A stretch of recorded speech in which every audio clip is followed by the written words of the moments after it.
वरती तो कुठेतरी डान्सला गेले होते तेच का?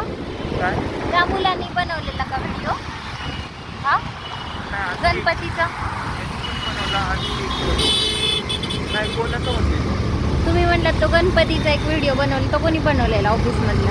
तो एका बनवला आणि 2 जण इतके जण व्हिडिओ करतात? 2 जण म्हणजे आम्ही